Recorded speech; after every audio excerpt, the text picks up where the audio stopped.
Hello everyone, সবাইকে welcome জানাচ্ছি আমাদের নতুন একটা মাস্টার ক্লাসে। আমরা আজকে শুরু করতে যাচ্ছি চমৎকার একটা চ্যাপ্টার, আমাদের চ্যাপ্টার 7 সেকেন্ড পেপারের, অর্থাৎ ভৌত আলোক বিজ্ঞান। ইংলিশে হলো গিয়ে ফিজিক্যাল অপটিক্স। তোমাদের অনেকেরই যেটা দেখছি আর কি আমরা, যে এই চ্যাপ্টারটার যে কনসেপ্ট গুলো আছে এগুলোর আন্ডারস্ট্যান্ডিং অনেক সমস্যা থাকে, প্রচুর কনফিউশন থাকে যে আসলে এটা দিব নাকি ওইটা দিব। সো এই কারণে অনেকেই কিন্তু পড়ার সময় এইচএসসি তে এই চ্যাপ্টারটা স্কিপ টিপ করে আগায় যায় আর কি, যে সামহাও যদি আর কি পাশ দিয়ে কাটায় চলে যাওয়া যায়। সো অ্যাডমিশনে তো সেই অপশন নাই, পাশ দিয়ে কাটায় গেলে তো এখান থেকে কোশ্চেন আসলে আনসার করতে পারবা না।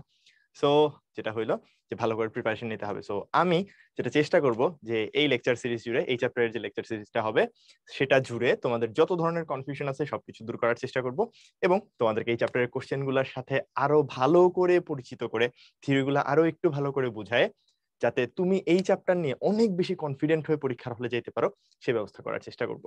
সো আশা থাকবে যে তোমরা খুব মনোযোগ দিয়ে লেকচার গুলা করবা, এবং করার পরে এটাও আশা করবো যে তোমরা নিজেরা একটু প্র্যাকটিস করবা, তাইলে দেখবা এই চ্যাপ্টার রিলেটেড অর্থাৎ ভৌত আলোক বিজ্ঞানের যত ধরনের কনফিউশন আছে সবকিছু দূর হয়ে যাওয়ার কথা। আচ্ছা, সো আমরা শুরুতেই চলে যাব হইলো গিয়ে আমাদের প্রথমে যে কি কি টাইপ আজকের ক্লাসে আমরা কভার করতেছি সেই দিকটাতে। তো আমাদের আজকের এই ক্লাসে আমরা কথা বলবো হইলো আমাদের যে টাইপ ভাগ করা হয়েছে, সেই ভাগ করার মধ্যে 3 নাম্বার টাইপ এবং 4 নাম্বার টাইপ, অর্থাৎ সমবর্তন নিয়ে কথাবার্তা বলবো, আর তাড়িৎচুম্বক সংক্রান্ত সমস্যা নিয়ে কথাবার্তা বলবো। একটু অদ্ভুত লাগতে পারে যে শুরুর লেকচারে আমরা পেছনের দিকে টাইপ নিয়ে কথা বলতেছি, বাট রিজনটা খুবই সিম্পল, যে তুমি যখন এই চ্যাপ্টারে পড়াশোনা করতেছো আমরা আলোর তরঙ্গ ধর্ম নিয়ে কথাবার্তা বলি। সো এই তরঙ্গ ধর্ম নিয়ে যখন কথাবার্তা বলতেছো তাহলে তোমার প্রথমে সেই সম্পর্কে একটু আসলে জানাশোনা হওয়া দরকার, সেই থিওরিজ গুলোর সাথে একটু পরিচিত হওয়া দরকার, তাই তো? সো এই জন্যই আমরা বেসিক্যালি এইভাবে সাজিয়েছি, যাতে প্রথম লেকচারটাতে আমরা শুরু করি 4 নাম্বার টাইপ দিয়ে।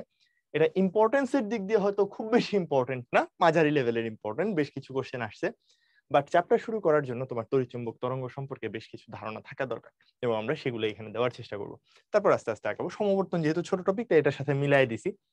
টপিক ছোট বলা উচিত না, অনেক ভাস্ট একটা টপিক সমবর্তন, কিন্তু তোমাদের বইয়ে জাস্ট দুইটা খুব সহজ সহজ সূত্র আছে দুজন বিজ্ঞানীর। তো ওই দুইটা শিখে গেলে তুমি ইজিলি আর কি সলভ করে ফেলতে পারবা। চলো তাহলে একটু সামনের দিকে আগানোর চেষ্টা করি আমরা।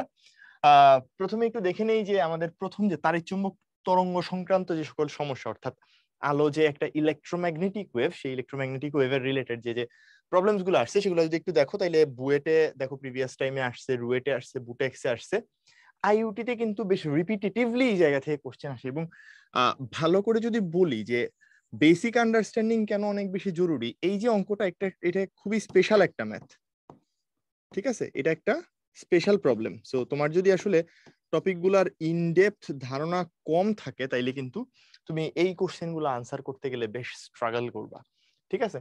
সো যেটা বলতে চাচ্ছি যে রিটেনের মধ্যে হয়তো দেখতে পাচ্ছ খুব বেশি প্রবলেম আসে নাই, তার রিজন কিন্তু খুব সিম্পল, যেখানে সূত্রগুলো খুব ছোট ছোট। সো অঙ্ক ম্যাক্সিমাম যা আসছে এমসিকিউ এর জন্য আসছে, ঠিক আছে? সো প্রথমে একটু বেসিক নিয়ে কথাবার্তা বলি যে আচ্ছা সরি, পরের স্লাইডে চলে গেছি। তো প্রথমে একটু বেসিক নিয়ে কথাবার্তা বলি যে তাড়িৎচুম্বক তরঙ্গ জিনিসটা কি, আমরা আলো বলতে আসলে কি বুঝাইতেছি। সো বেসিক্যালি তোমাকে যদি বলি, তোমরা তো সেট পড়ছো তাই না, ম্যাথে সেট পড়ছো, সেটের মধ্যে তোমরা পড়তা না একটা হলো ইউনিভার্সাল সেট, তার মধ্যে আসে একটা সাবসেট। সো কাহিনী হলো তাড়িৎচুম্বক তরঙ্গ যে জিনিসটা সেটাকে আমরা বলতেছি ইউনিভার্সাল সেট, ঠিক আছে? এটার মধ্যে এক্স রে বলো, অতিবেগুনি রশ্মি বলো, মাইক্রোওয়েভ বলো, তোমার দৃশ্যমান আলো বলো, সবকিছু আলটিমেটলি এটারই অংশ। সো এই যে তাড়িৎচুম্বক তরঙ্গের যে বর্ণালীটা, তার একটা খুব ক্ষুদ্র অংশকে আমরা বলি হলো দৃশ্যমান আলো। এর বাইরেও আরো অনেক ধরনের তরঙ্গ আছে, এগুলো তোমরা পড়ছো তাই না? সো আমি বেসিক্যালি প্রথমে এই তাড়িৎচুম্বক তরঙ্গ যেটা, এটার কিছু বৈশিষ্ট্য নিয়ে কথাবার্তা বলতে চাই। তাহলে প্রথমে এইটুকু আগে মনে রাখো, আমরা নর্মালি যেটাকে দৃশ্যমান আলো বলতেছি, যেটাকে আমরা দৃশ্যমান আলোর তকমা দিতেছি আর কি, সেই দৃশ্যমান আলো জিনিসটা দিন শেষে কিন্তু কোথায় পড়ে? এই তাড়িৎচুম্বক তরঙ্গে পড়ে। এবং এটা ছাড়াও আমরা যা যা বলতেছি, লাইক তোমার ধরো এক্স রে, গামা রে, এগুলার নাম তোমরা শুনছো সবাই, রাইট? মোরলেস সবাই হলো এগুলার এর নাম শুনছি। তারপর মাইক্রোওয়েভ, রেডিও ওয়েভ, এটারও নাম শুনছো নিশ্চয়ই, রেডিও ওয়েভ। তারপরে আরো যদি যাই তোমরা আরো পরিচিত নাম পাবা, যেমন ধরো তোমাদের খুব পপুলার একটা ইয়ে আছে ইনফ্রারেড, নাম হয়তো শুনছো।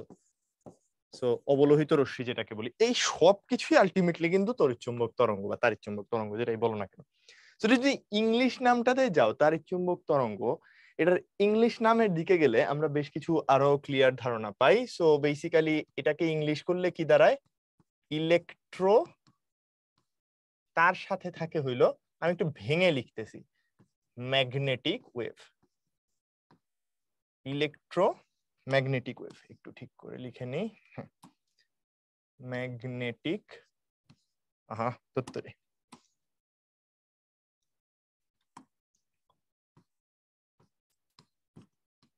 Electromagnetic wave. সো এখান থেকে একটা জিনিস বুঝতেছো যে ইলেকট্রোম্যাগনেটিক ওয়েভ তার মানে ইলেকট্রিক ফিল্ডের সাথে রিলেটেড কিছু একটা থাকবে, ম্যাগনেটিক মানে ম্যাগনেটিক বা চৌম্বক ক্ষেত্রের সাথে মিলিত কিছু একটা থাকবে। এটা থেকে বোঝা যায় তড়িৎ চৌম্বক, তড়িৎ ক্ষেত্র থাকে, চৌম্বক ক্ষেত্র থাকে। সো বুঝতেই পারতেছো এখানে দুই ধরনের ফিল্ড থাকে। কি কি ধরনের ফিল্ড? একটাকে বলতেছি ইলেকট্রিক ফিল্ড। সো ইলেকট্রো কথাটা আসছে বেসিক্যালি ইলেকট্রিক ফিল্ড থেকে। সো একটা ই ফিল্ড থাকে, সাথে আমরা বলতেছি এই যে ম্যাগনেটিক কথাটা আছে, এটা তাইলে আমাকে বোঝাচ্ছে যে এখানে একটা ম্যাগনেটিক ফিল্ড থাকবে। এবার ম্যাগনেটিক ফিল্ডকে আমরা কিভাবে দেখাই?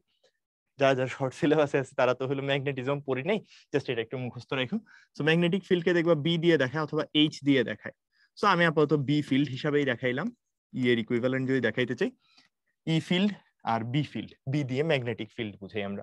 মানে ধরো তড়িৎ ক্ষেত্রের জন্য ই যে কাজটা করে, ম্যাগনেটিক ফিল্ডের জন্য বি সেম কাজটা করে, এতটুকু মাথায় রাখলেই চলবে। আচ্ছা, সো এইটা যদি হয়ে যায়, এবার আমরা যেটা নিয়ে কথা বলতে চাইতেছি যে এই যে ইলেকট্রিক ফিল্ড আর ম্যাগনেটিক ফিল্ড এরা কিভাবে থাকে। সো একটা ইলেকট্রিক ফিল্ড এবং একটা ম্যাগনেটিক ফিল্ড স্পেসের মধ্যে দিয়ে আগাইতে থাকে, রাইট? এবং এরা কিরকম থাকে? এরা পরস্পর লম্ব হয়। কি বলতেছি? এরা পরস্পর লম্ব। আরো কিছু প্রপার্টি আছে সুন্দর সুন্দর, এরা পরস্পর লম্ব। দেন আমরা বলতেছি কি, যে এরা ইনফেজ অবস্থায় থাকে, এরা ইনফেজ অবস্থায় থাকে। খুবই ভালো কথা, ইনফেজ অবস্থায় থাকে। এবং তাইলে একটু দেখো তুমি যে এরা পরস্পর লম্ব, যে এই জিনিসটা কিভাবে বুঝাইতেছি, এই ছবিটার দিকে তাকাইলে হয়তো একটু ক্লিয়ার হইতে পারে তোমাদের। যে ধরো এখানে তোমরা দেখতেছো আমাদের দুইটা ফিল্ড আছে, 3 অ্যাক্সিস আঁকা আছে। সো লেটস সে তুমি যে কোনো ভাবে যে কোনো অ্যাক্সিস ধরতে পারো, এটা নিয়ে কোনো সমস্যা নাই। লেটস সে এটা হলো এক্স অ্যাক্সিস, এটা হলো ওয়াই অ্যাক্সিস, আর লেটস সে এটা হলো জেড অ্যাক্সিস। সো আমরা যেটা বলতে চাইতেছি যে এখানে লেটস সে এক্স অ্যাক্সিস বরাবর একটা ইলেকট্রিক ফিল্ড কাজ করতেছে, এদিক বরাবর একটা ম্যাগনেটিক ফিল্ড কাজ করতেছে। এবং এই যে ফিল্ড গুলা, ইলেকট্রিক ফিল্ড এবং magnetic field, both fields are time varying. So এরা টাইম ভ্যারিং ফিল্ড, এটা মাথায় রেখো। Time varying field, time varying field বলতে আসলে কি বুঝাইতেছি এটাও একটু ক্লিয়ার হওয়া দরকার। টাইম ভ্যারিং ফিল্ড বলতে আমরা বোঝাচ্ছি হইলো গিয়ে যে সময়ের সাথে এদের মান ওঠানামা করে, তরঙ্গের মতো। তোমরা তরঙ্গ পড়ছো না? তরঙ্গ হইলো গিয়ে সামনের দিকে আগাইতে থাকে, কণাগুলা তার জায়গা থেকে স্থানচ্যুত হয় না, কিন্তু অসিলেট করতে থাকে। তো এখানে আবার রিলেট করতে একটু প্রবলেম হইতে পারে, কণা কই থেকে আসলো? কণা কাঁপে না, কি কাঁপে?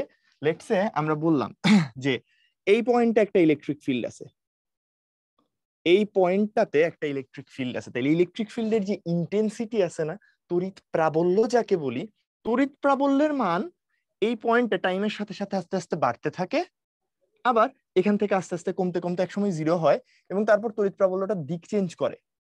কথা বুঝাইতে পারছি? তড়িৎ প্রাবল্য তো আমরা কি বলরেখা পড়ছি স্থির তড়িতে। সো বেসিক্যালি এখানে যেটা বলতেছি যে এই বিন্দুর যে তড়িৎ প্রাবল্য, এটা আস্তে আস্তে উপরের দিকে উঠবে। উঠবে মানে কি, তড়িৎ প্রাবল্যের মান বাড়তে থাকবে ওই দিক বরাবর, তারপর মান আস্তে আস্তে কমতে থাকবে, দেন নিচের দিকে যাবে, এরপর আবার কমতে কমতে জিরো হবে। সো এভাবে করে অসিলেট করতে থাকে ইলেকট্রিক ফিল্ডটা। এবং সিমিলারলি এই এক্সিস বরাবর ম্যাগনেটিক ফিল্ডটাও সেম ভাবে অসিলেট করে বিভিন্ন বিন্দুতে। সো কণার কি দরকার আছে? ফিল্ডের মানটাই অসিলেট করতেছে, এই জিনিসটা বোঝাটা জরুরি। কারণ নাইলে আবার অনেকেই প্যাচ খেয়ে যায় যে আসলে কি হইলো এটা, এখানে তো কণাই নেই, তাইলে আসলে কাঁপতেছে কে? কাঁপতেছে অ্যাকচুয়ালি ফিল্ড গুলা, ফিল্ডের যে ভ্যালু গুলা সেগুলা। সো এভাবে করতে করতে এই ইলেকট্রিক ফিল্ড এবং ম্যাগনেটিক ফিল্ড সামনের দিকে অগ্রসর হয়। এই যে অগ্রসর হয় কথাটা বলতেছি, এটা নিয়ে আবার কনফিউশন থাকতে পারে যে ইলেকট্রিক ফিল্ড আর ম্যাগনেটিক ফিল্ড আসলে অগ্রসর হয় বলতে কি বোঝাচ্ছি। Here's the point.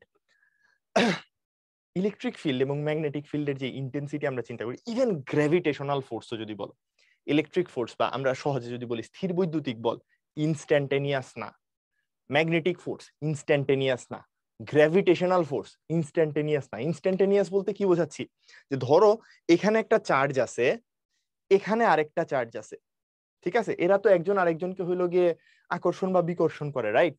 So let's say আমার এই চার্জটা প্রথম থেকে এখানে ছিল, আমি হুট করে এই জায়গায় একটা চার্জ নিয়ে আসলাম।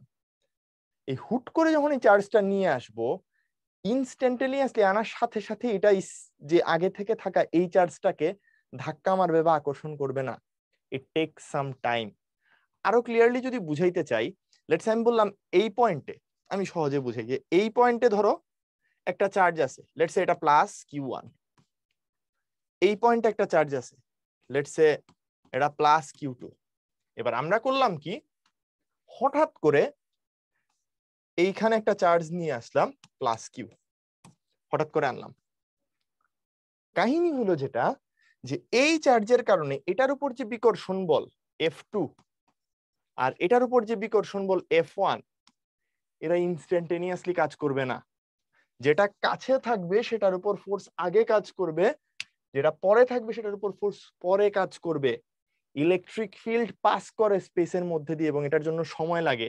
Same goes for magnetic field, same goes for gravitational field. So basically আমি যেটা বলতে চাচ্ছি যে ইনস্ট্যান্টেনিয়াস না, যে এই ব্যাপারটা বুঝছি কিনা সবাই, যে কিউ চার্জ থাকলে সেটার কাছে যে থাকবে তাকে আগে এফেক্ট করবে, দূরে যে থাকবে তাকে পরে এফেক্ট করবে, এবং এটাই হলো বেসিক।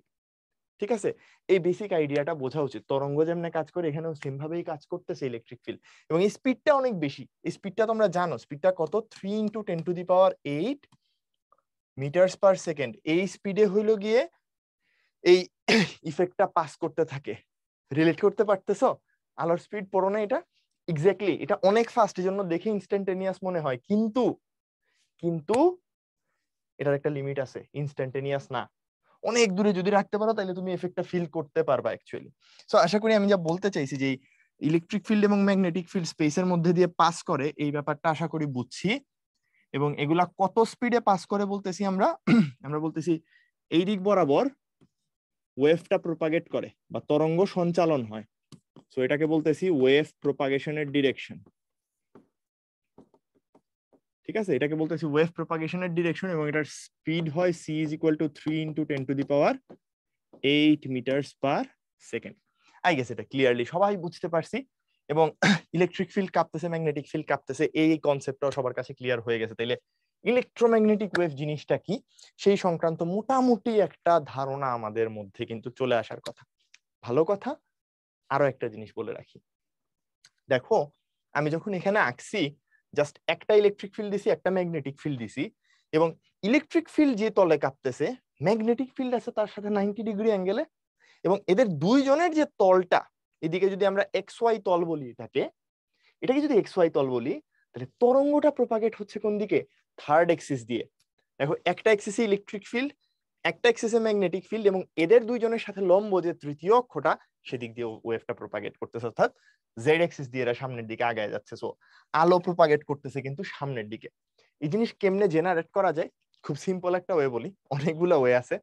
ঠিক আছে, আমি খুব সিম্পল একটা বলতেছি, যে জাস্ট একটা চার্জকে নিয়ে তুমি যদি এমনে করে জাস্ট উপর নিচ করাইতে পারো, সিম্পল হারমোনিক অসিলেশনের মধ্যে নিয়ে যাইতে পারো, দেখবা চারপাশে কিন্তু ইলেকট্রোম্যাগনেটিক ফিল্ড ক্রিয়েট হয়েছে।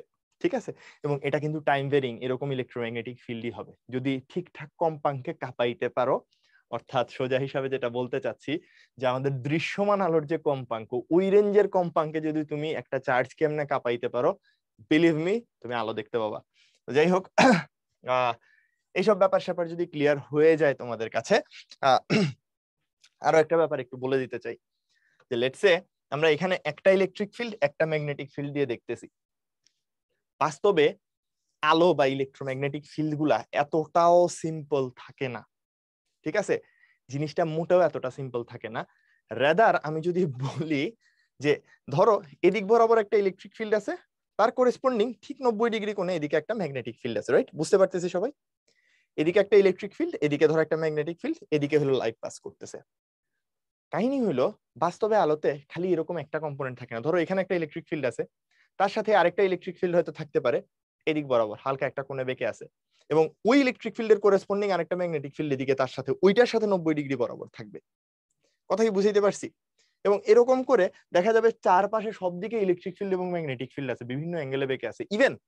ইভেন এটাও পাইতে পারো যে কিছু ইলেকট্রিক ফিল্ড হয়তো এখান থেকে স্টার্ট হয়ে গেছে, এটা একটা ইলেকট্রিক ফিল্ডের ডিরেকশন, তার সাথে এটা ধরো ইলেকট্রিক ফিল্ড একটা সিমিলার আরেকটা ইলেকট্রিক ফিল্ড স্টার্ট হইতেছে এখান থেকে, মানে কিছু ফেজ ডিফারেন্সেও থাকতে পারে। আই গেস আমি আমার পয়েন্ট বুঝাইতে পারছি যে নর্মাল যে আলো থাকে আমাদের ডে টু ডে লাইফে, আমরা যে আলো দেখে অভ্যস্ত, সেই জিনিসটা মোটেও এত সিম্পল না। এখানে একই সাথে ইলেকট্রিক ফিল্ড বিভিন্ন অ্যাঙ্গেলে বাঁকানো থাকতে পারে, বিভিন্ন ফেজে থাকতে পারে, অর্থাৎ ফেজ শিফটেড অবস্থায় থাকতে পারে। একটা ইলেকট্রিক ফিল্ড যে মুহূর্তে হাইয়েস্ট পয়েন্টে পৌঁছাচ্ছে, অন্য ইলেকট্রিক ফিল্ডটা হয়তো সেই সময় হাইয়েস্ট পয়েন্টে পৌঁছাচ্ছে না। সো সব মিলায়ে যদি ধরো আমাদের খুব প্রিয় বাংলা ভাষায় বলি, বাই দ্য ওয়ে বাংলা ভাষা কিন্তু খুব মিষ্টি একটা ভাষা, তার কারণ এখানে এক্সপ্রেশন প্রকাশ করা অনেক সহজ।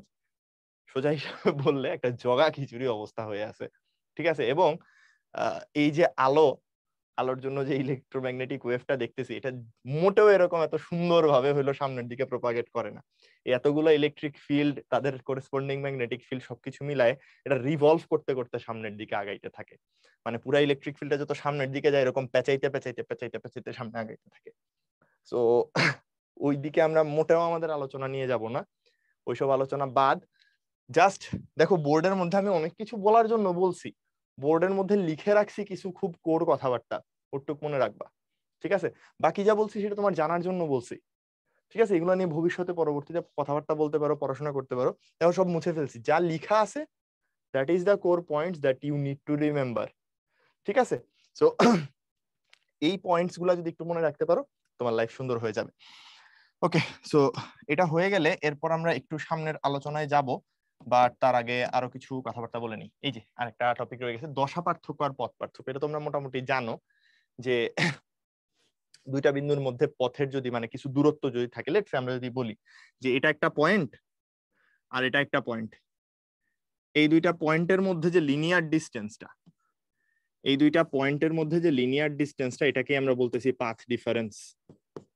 এটাকেই আমরা বলতেছি পাথ ডিফারেন্স, ঠিক আছে? এটাকে আমরা বলতেছি পাথ ডিফারেন্স বা পথ পার্থক্য। সো পাথ ডিফারেন্স থাকার মানে কি, এদের দশার মধ্যেও পার্থক্য থাকবে, মানে কে কতটুকু, কোন জায়গার ফিল্ডটা কতটুকু উপরে উঠে আছে সেটাকেই তো আমরা দশা বলি, তাই না? সো এদের দশার মধ্যেও পার্থক্য থাকবে, দুইজন সেম অবস্থানে থাকবে না, এক একটা ইলেকট্রিক ফিল্ড এক একটা হাইটে থাকবে। হয়তো দেখো এটারটা হাইয়েস্ট পয়েন্টে আছে, এটারটা এই যে এই পয়েন্টে আছে, সো দুইটার হাইটের মধ্যে ডিফারেন্স আছে, মানে কি দশার মধ্যেও ডিফারেন্স আছে। দশার পার্থক্য আর পথ পার্থক্যের এই সম্পর্কটা জানতে চাই। সহজে যদি বলি, তুমি একটু দেখো, ঠিক এই স্টার্টিং পয়েন্ট থেকে যদি তুমি এই জায়গাটাতে আসো, ঠিক আছে, এই জায়গায় আসো, 1 ল্যামডা পরিমাণ পথ পাড়ি দিছে, 1 ল্যামডা পরিমাণ পথ পাড়ি দিছে, তাই না? এক তরঙ্গ দৈর্ঘ্যের সমান। তাহলে পথের পার্থক্য যদি 1 ল্যামডা হয়, এদের দুইজনের মধ্যে দশার পার্থক্যটা কত হয় বলতো? 2 পাই। একটা ফুল রেভলিউশন কমপ্লিট করে আসে, রাইট? এগুলো আমরা সরল সন্নিধিক গতি কিংবা তরঙ্গ এই চ্যাপ্টারে পড়ছি, যে একটা ফুল তরঙ্গ যাওয়া মানে অ্যাকচুয়ালি কণার কম্পন একেবারে 360 ডিগ্রি ঘুরে আসা, অর্থাৎ 2 পাই পরিমাণ ঘুরে আসা। সো আমরা এভাবে করে সম্পর্ক স্থাপন করে ফেলতে পারি না যে 2 পাই দশা পার্থক্যে, হ্যাঁ 2 পাই দশা পার্থক্যে পথ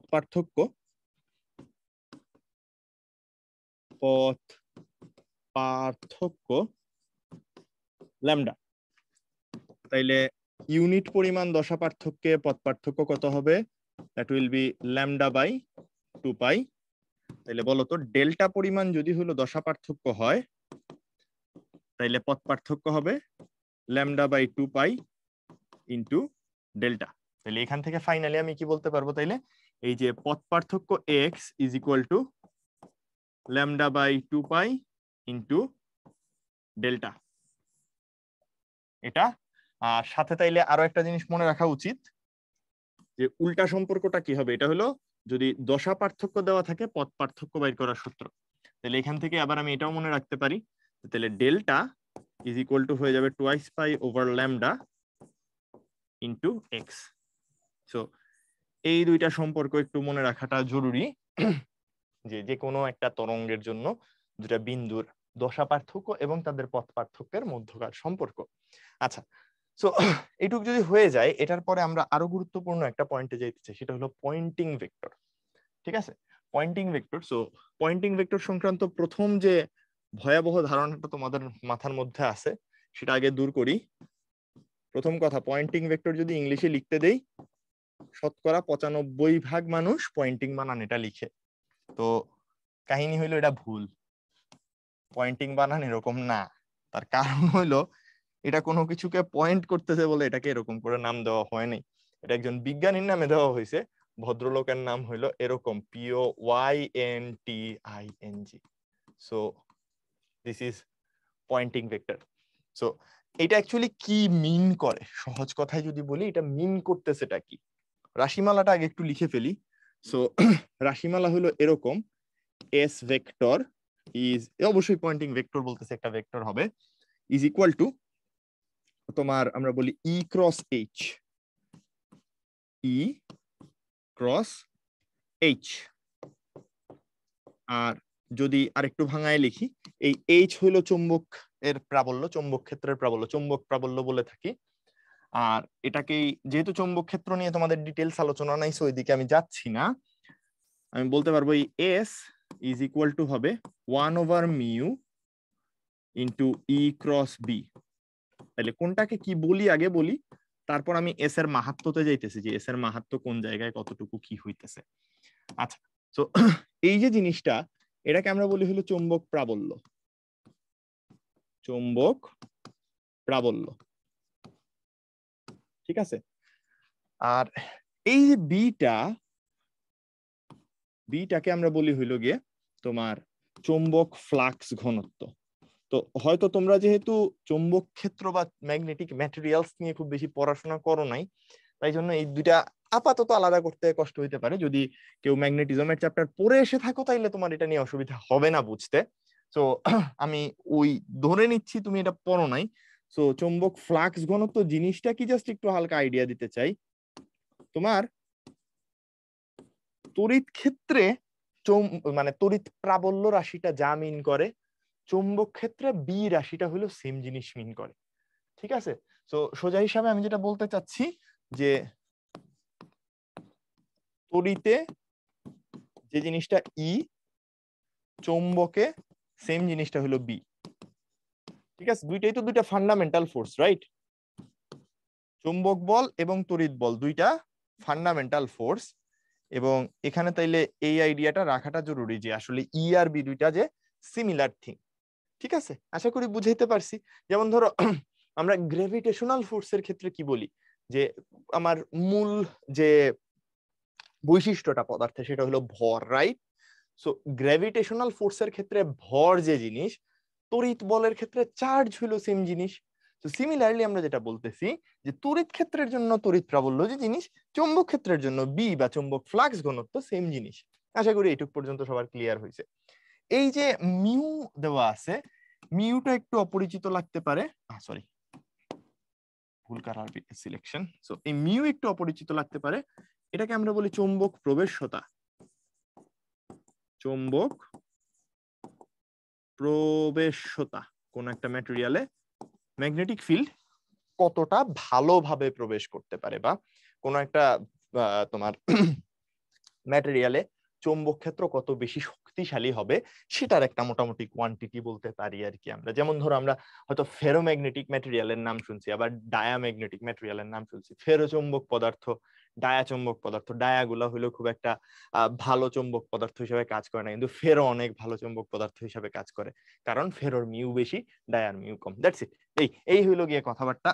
তো এখান থেকে আশা করি মানে রাশিমালা কি মিন করে এইটুক বুঝে গেছি, বা রাশিমালা কি সেটুক বোঝা গেছে। এরপর তাইলে আসে খুব গুরুত্বপূর্ণ আলোচনা, সেটা হলো যে এস তাইলে আসলে কি মিন করে। তো প্রথমে এস একটা ভেক্টর কোয়ান্টিটি, তাহলে তার দুইটা জিনিস থাকবে, একটা হলো তার দিক। সো প্রথমে আমরা দিক নিয়ে একটু কথাবার্তা বলতে চাই।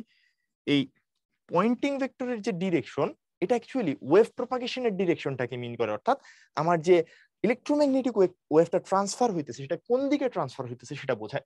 সো এই দিক বেসিক্যালি আমরা কি বলতেছি, তোমার তরঙ্গ সঞ্চালনের দিক নির্দেশ করে। সো এটা হলো তরঙ্গ সঞ্চালনের দিক নির্দেশ করে। ঠিক আছে, দ্যাটস ইট, এইটুক জানা থাকলেই হইলো। এরপর চলে আসে তার মানটা তাইলে আসলে কি মিন করে। ঠিক আছে, সো এটার মানটা কি মিন করে, এটা খুবই গুরুত্বপূর্ণ একটা জিনিস। এটার মান মিন করে, আমি যদি একেবারে ডেফিনিশন অনুযায়ী যাই, যে কোন একক ক্ষেত্রফলে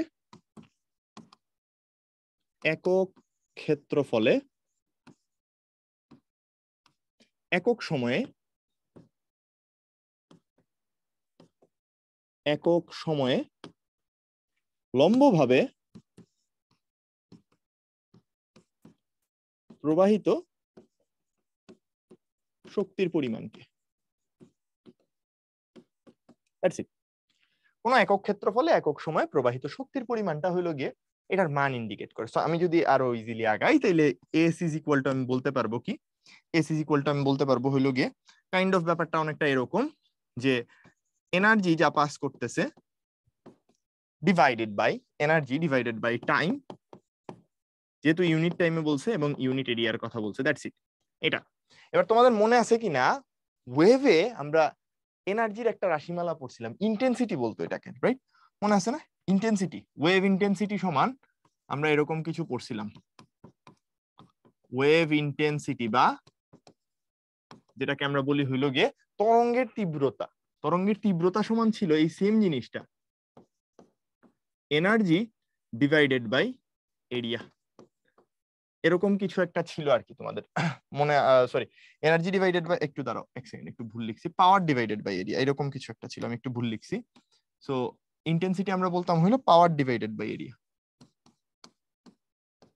সোর্সের পাওয়ার ডিভাইডেড বাই এরিয়া। এবার তুমি যদি এটার সাথে রিলেট করো, দেখো এখানে এনার্জি পার ইউনিট টাইম আছে, তাইলে এটাকে আমরা কি বলতে পারি, এনার্জি পার ইউনিট টাইম। মিলাও, কাজ শক্তি ক্ষমতা চ্যাপ্টারে পড়ছি, এনার্জি পার ইউনিট টাইম, এটা কিন্তু আসলে পাওয়ার বলি। So S is equal two kind of এরকম চলে আসতেছে, উপরে চলে আসতেছে পাওয়ার, নিচে চলে আসতেছে হলো এরিয়া। সো কাইন্ড অফ দেখে বুঝতে পারার কথা, ওয়েভ ইন্টেন্সিটি আর এস কোনো না কোনো জায়গায় রিলেটেড, রাইট? মিলতেছে না? যে এস আর হলো ওয়েভ ইন্টেন্সিটি, যেটাকে আমরা আই দিয়ে প্রকাশ করি, ওয়েভ ইন্টেন্সিটি আই দিয়ে প্রকাশ করি। সো এই দুইটা জিনিস কোথাও না কোথাও অবশ্যই রিলেটেড, এক্স্যাক্টলি রিলেশন আছে। বাট তুমি একটু চিন্তা করে দেখো, this is more like N average quantity. ঠিক আছে, এটাকে আমরা যেটা বলতেছি, এটা একটা অ্যাভারেজ কোয়ান্টিটি, কারণ এটা কনস্ট্যান্ট মান দেয়, এটা একটা কনস্ট্যান্ট ভ্যালু আছে। ওয়্যারএজ এই এস যখন মেজার করতেছো, দেখো ইলেকট্রিক ফিল্ড এবং ম্যাগনেটিক ফিল্ড আছে। এস এর ইকুয়েশনের দিকে যদি তাকাই, এস ইজ ইকুয়াল টু আমরা বলতেছি কি 1/μ electric field cross magnetic field, where both of them are time varying। কি বলতেছি, এই দুইটাই একটু আগের স্লাইডেই বলে আসছি আমি, যে এরা টাইম ভ্যারিং, সময়ের সাথে সাথে চেঞ্জ হয়। সো অবশ্যই এই যে এস পাচ্ছ, this one also should be time varying, right? এটাও অবশ্যই টাইম ভ্যারিং হওয়া উচিত। তার মানে এস অ্যাকচুয়ালি যে তরঙ্গটা যাইতেছে, সেটার কোনো একটা পয়েন্টে ইনস্ট্যান্টেনিয়াস তীব্রতা কত সেটা দিচ্ছে, ওয়্যারএজ আই যেটা বাইর করি আমরা তরঙ্গে, সেটা হলো ওভারঅল ফুল তরঙ্গের জন্য এভারেজ তীব্রতা কত সেটা বলতেছে। তাইলে মোদ্দা কথায় আমি যদি তাইলে এই দুইটা রিলেশন করতে চাই, জিনিসটা দেখো তো এরকম থাকে না, যে তরঙ্গের তীব্রতা I is equal two S এর এভারেজ মান, এস এর এভারেজ মান। এখন তোমাদের তো এই কন্টিনিউয়াস ফাংশনের, দেখো এগুলো তো কন্টিনিউয়াস ফাংশন, ই এর ইকুয়েশন যদি লিখতাম তাইলে বুঝতে আর কি, ই এর তরঙ্গের ইকুয়েশনের ফরম্যাট, আমি ওইদিকে যাইতে চাচ্ছি না। হ্যাঁ, সো তরঙ্গ যেহেতু, দেখো ওই পাশে আমি যদি আগের স্লাইডটাতে অ্যাকচুয়ালি একটু যাই, এখানে ইলেকট্রিক ফিল্ড ম্যাগনেটিক ফিল্ড দুইটাই continuous, right? Continuous. So continuous যেহেতু, এখানে ফুল জিনিসটা টাইমের রেসপেক্টে যদি চিন্তা করি আর কি, কন্টিনিউয়াসলি চেঞ্জ হচ্ছে, হুট করে অ্যাব্রাপ্ট ভ্যালু নেই। সো এরকম কন্টিনিউয়াস ফাংশনের আসলে এভারেজ বাইর করা তোমাদের সিলেবাসে এখন পর্যন্ত ইনক্লুড করা হয় নাই। হ্যাঁ, 5 নাম্বার চ্যাপ্টারে হয়তো ওই যে তোমার যখন আমরা দিক পরিবর্তী প্রবাহের জন্য কিছু অ্যাভারেজ বাইর করছি, ওগুলো যদি কেউ করে থাকো তাহলে চেনা চেনা লাগতে পারে, ওখান থেকে করা যায়। বাট আমরা মোটেও ওই প্রুফে যাব না, একটা সূত্র একটু মুখস্থ করে রেখে দিব যে এই এস যেটা, এস এর যদি টাইম অ্যাভারেজ করি, এস এর যে রাশিমালাটা আছে S is equal to 1/μ E cross B, এটার যদি একটা টাইম অ্যাভারেজিং করি, ভালো করে মাথায় রাখো, টাইম অ্যাভারেজ করলে এই মানটা আসে এরকম, হাফ ইপসাইলন নট দিতে পারো বা নট ছাড়াও লিখতে পারো, আমি নট ছাড়াই লিখি, epsilon naught into c into square. এই ফর্মুলাটা একটু মনে রাখো, তাহলে এটা হইলো তীব্রতার রাশিমালার সাথে রিলেট করা যায়। ঠিক আছে, এটা তীব্রতার রাশিমালার সাথে রিলেট করা যায়। ওয়্যারএজ এই তীব্রতা আই এর জন্য আমরা দুইটা ফর্মুলা শিখছি, একটা হলো p/4πr² তরঙ্গের চ্যাপ্টারে আছে, আর একটা হলো 2π² f² s² rho into V. এগুলা কোথায় পাইছি, এগুলার রেফারেন্স কই, এই নিচের লাইনটার রেফারেন্স হলো তরঙ্গ চ্যাপ্টার, এটার রেফারেন্স তরঙ্গ চ্যাপ্টার। ঠিক আছে, সো তরঙ্গ চ্যাপ্টারটা যদি একটু ঘেটে দেখো এই জিনিসপত্রগুলা খুব ইজিলি পেয়ে যাবে আর কি। বাট মোদ্দা কথায় আমার জাস্ট এই কয়েকটা ব্যাপার জানা থাকলেই কাজ চলে যাবে। আই গেস তাইলে আমি মোটামুটি একটা আইডিয়া দিতে পারছি যে হোয়াট ইজ পয়েন্টিং ভেক্টর এবং কি কি হইতেছে এখানে। কারণ এটা নিয়ে এত ডিটেইলস কথা বলার রিজন হলো আমরা প্রায় এটাকে উপেক্ষা করে চলে যাই, অথচ এটা কিন্তু একটা হিউজ রোল প্লে করে এবং এখানে অনেক কিছু কথা বলার আছে। আশা করি সবাই এই জিনিসটা ক্লিয়ারলি বুঝছো, এবং এখান থেকে তাইলে এখন আমরা আস্তে আস্তে অঙ্কগুলো খুব ইজিলি করতে পারি। এবং এই যে আইইউটি এর সেই বিখ্যাত অঙ্ক, বাই দ্য ওয়ে একটু বলে রাখি, এটা কিন্তু বইয়ের মধ্যে ছিল না। এই যে ফর্মুলাটা এস এভারেজের যে ভ্যালুটা হাফ ইপসাইলন সি স্কোয়ার, এটা বইয়ের মধ্যে ছিল না। সো আমাদের কিন্তু এই ফর্মুলাটা ইউজ করে এখানে একটা অঙ্ক আসছে। দেখো, the light from a 10 milliwatt laser, তাহলে পাওয়ার দেওয়া আছে, সোর্সের পাওয়ার দেওয়া আছে। So power of the source is 10 milliwatt, 10 into 10⁻³ watt. আচ্ছা, এটা পাওয়া গেল। এরপর বলতেছি is connected on a 2 millimetre square area, sorry connected বলতেছি কনসেন্ট্রেটেড, তার মানে 10 মিলিওয়াটের একটা লেজার সোর্সের যে লাইট গুলা আছে সেগুলা একটা 2 মিলিমিটার স্কোয়ার এরিয়ার মধ্যে কনসেন্ট্রেটেড বা পড়তেছে আর কি, আপতিত হইতেছে, একত্রিত হয়ে আছে। So this is the area, right, দেওয়া আছে। What is the maximum value of the corresponding sinusoidal electric field. দেখো এই যে ফর্মুলাটা পড়ছিলাম, এখানে যে ই দিছিলাম আমরা, that E is the maximum value of the sinusoidal electric field. E not দিতে পারি আমরা এখানে, ই ম্যাক্স বোঝানোর জন্য। আমি যদি আরো একটা স্লাইড পিছনে যাই, এই যে বেসিক্যালি দেখো ইলেকট্রিক ফিল্ড উঠতেছে নামতেছে, ইলেকট্রিক ফিল্ডের একটা ম্যাক্সিমাম ভ্যালু থাকে, এটাকে আমরা ই নট দিয়ে দেখাইলাম। ম্যাগনেটিক ফিল্ডের সিমিলারলি একটা ম্যাক্সিমাম ভ্যালু থাকে, এটাকে আমরা বি নট দিয়ে দেখাইলাম। ঠিক আছে, এই ব্যাপার স্যাপারগুলো একটু মনে রাখো।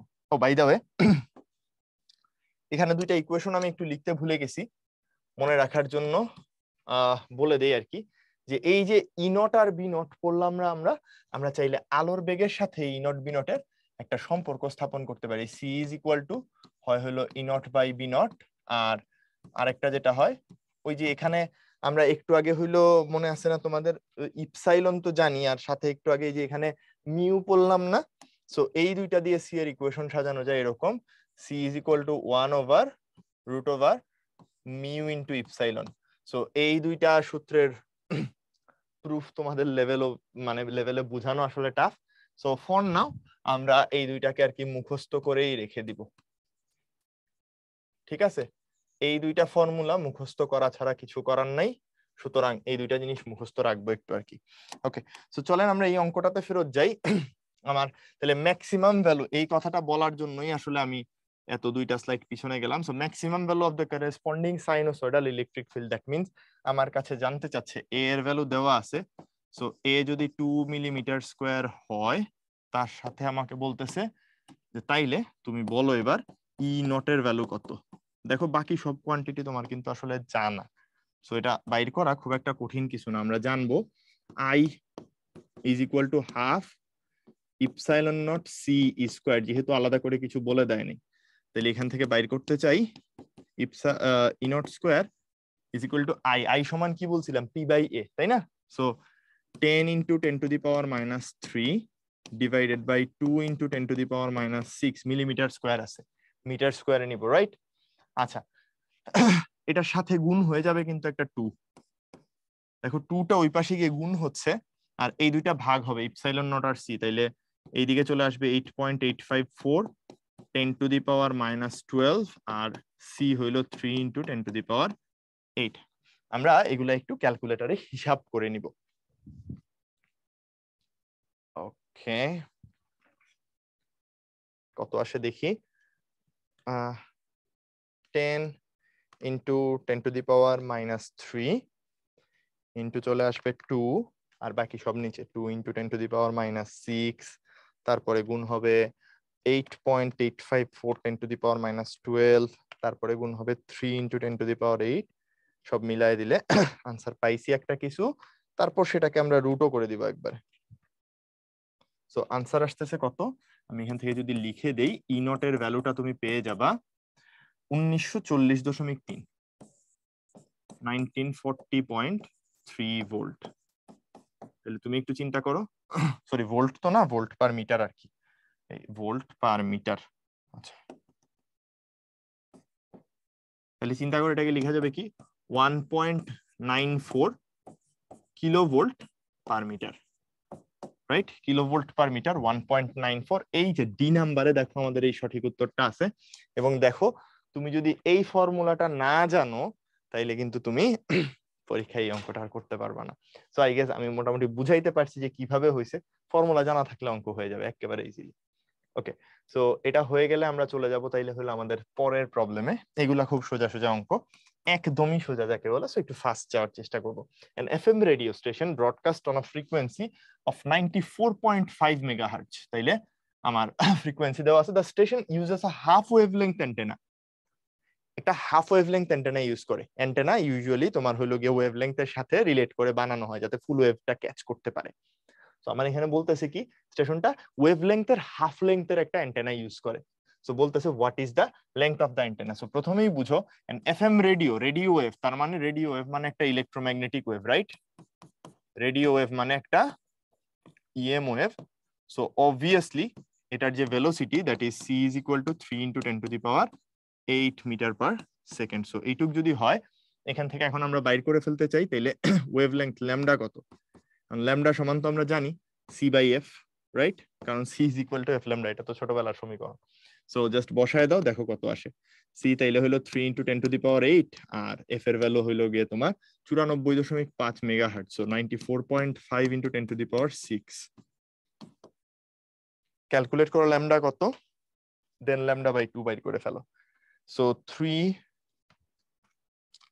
in 10 to the power 8 divided by 94.5 in 10 to the power 6 into 10 to the power 6, answer আসতেছে 3.1746 3.1746। সো জাস্ট এখান থেকে ল্যামডা বাই 2 কত আসে বাইর করে ফেলি, ডিভাইডেড বাই 2, আনসার চলে আসতেছে কত 1.587, রাইট? জাস্ট এখান থেকে আমরা সেকেন্ড স্টেজে কি করতেছি যে therefore lambda over 2 is equal to আসতেছে 1.587 metre, that is equal to 1.59 metre. That's it, এটাই তাইলে আমাদের আনসার 1.59 মিটার। এই যে সি নাম্বারে দেওয়া আছে, c is the correct answer. Clear? এটা তাহলে ক্লিয়ারলি আমরা বুঝলাম। পরেরটা 4000 অ্যাংস্ট্রম তরঙ্গ দৈর্ঘ্যের দুটি একই বর্ণের আলোক তরঙ্গের মধ্যে পথ পার্থক্য দেওয়া আছে। তার মানে একই বর্ণের যেহেতু বলছে lambda same, right? Lambda same বলতেছে, পথ পার্থক্য এত হলে তাদের মধ্যে দশা পার্থক্য কত হবে? খুবই সুন্দর অঙ্ক। তো দশা পার্থক্য জানতে চাইছে, ডেল্টা, ডেল্টা ইকুয়ালস টু আমরা কি জানি 2 পাই বাই ল্যামডা। ল্যামডার ভ্যালু কত? 4000 অ্যাংস্ট্রম। সো 4000 অ্যাংস্ট্রম কে যদি ইয়েতে নিয়ে যাই, মিটারে নেই, 10 টু দি পাওয়ার মাইনাস 10, তার সাথে গুণ হবে কত 2 into 10 inverse 7, 2 into 10 to the power minus 7 গুণ করে দাও, দেখো কত আসে। So 2 pi divided by 4000 into 10 to the power minus 10 into 2 into 10 to the power minus 7, right? মুখে মুখে করা যেত, পাই আসে। ঠিক আছে, আনসার আসতেছে পাই রেডিয়ান। সো পাই রেডিয়ান যেহেতু আনসার আসছে, এই যে এ নাম্বারটা এটা হবে কারেক্ট আনসার। ক্লিয়ার? আশা করি সবাই বুঝতে পারছি, সমস্যা নাই। আমরা তাইলে চলে যাব আমাদের পরের স্লাইডে। সো এখানে যে প্রথমটা আছে সেটাতে বলতেছে শূন্য স্থানে আলোর বেগ নির্ণয়ের সূত্র কোনটা। সো একটু আগেই দেখে আসছে, এটা C is equal to 1/μ into epsilon. So শূন্য স্থানে যেহেতু বলছে, এই যে মিউ নট আর ইপসাইলন নট মানগুলো যদি আর কি আগে না বলে থাকি তাইলে একটু একটু করে বলে দেই। শূন্য স্থানে এই মানগুলা 8.854 10⁻⁻12। ওকে, আর মিউ নটের ভ্যালু হইলো গিয়ে 4 পাই স্কোয়ার, সরি একটু ভুল লিখছি। সো এইটার ভ্যালু আসে হইলো গিয়ে তোমার এরকম। আর সহজ কথায় যদি বলি, mu not is equal two তোমার 1/4 পাই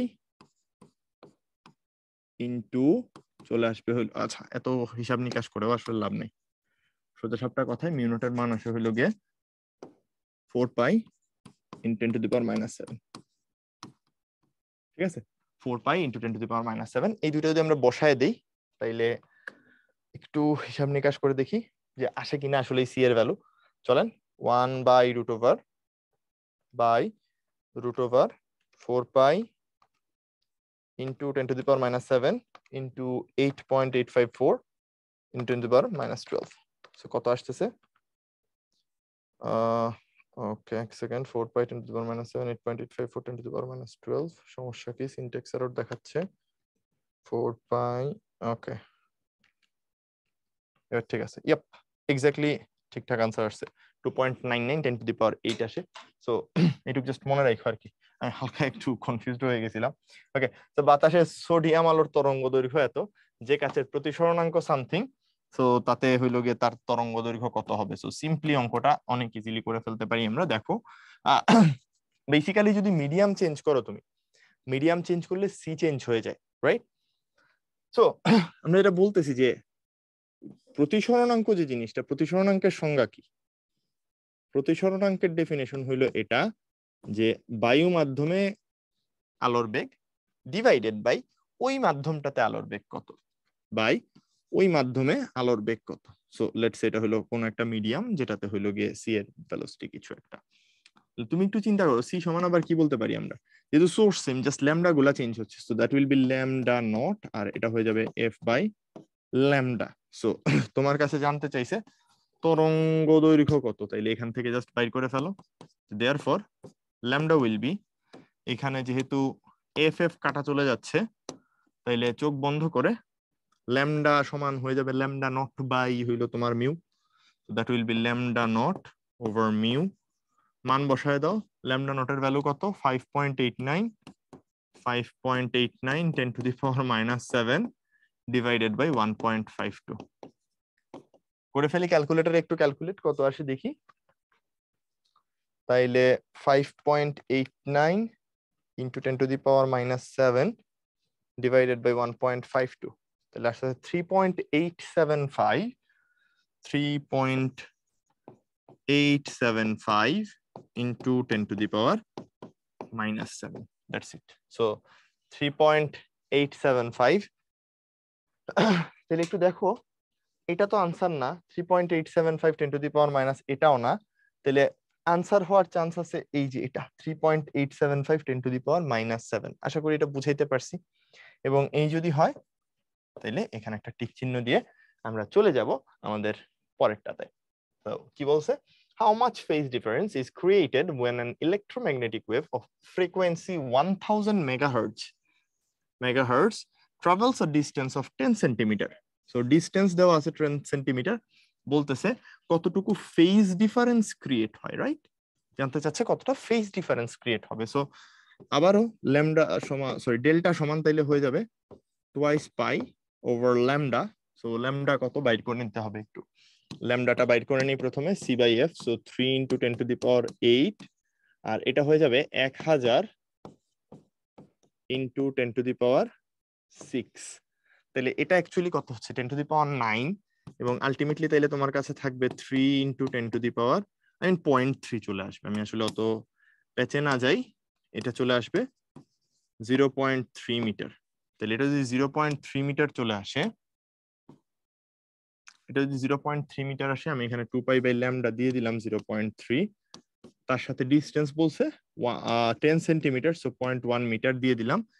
এই দুটো কাটাকাটি গেলে তাহলে আসবে কত, 2π/3। তার মানে 2π/3 মানে আসলে কত বলতো, 2π/3 মানে হইলো গিয়ে 120 ডিগ্রি।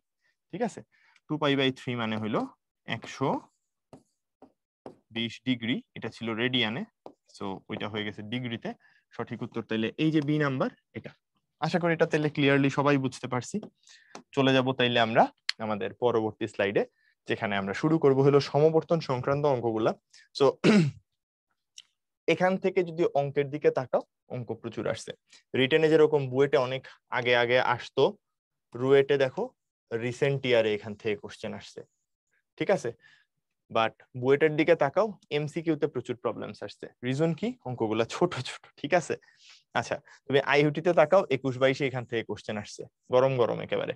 ঠিক আছে, 16-17তে বুটেক্স কোশ্চেন দিছে এখান থেকে, চুয়েটে 15-16তে 11-12তে এখান থেকে কোশ্চেন হয়েছে। সো টপিক কিন্তু বেশ ইম্পর্টেন্ট, এবং সবথেকে মজার ব্যাপার যেটা সহজ।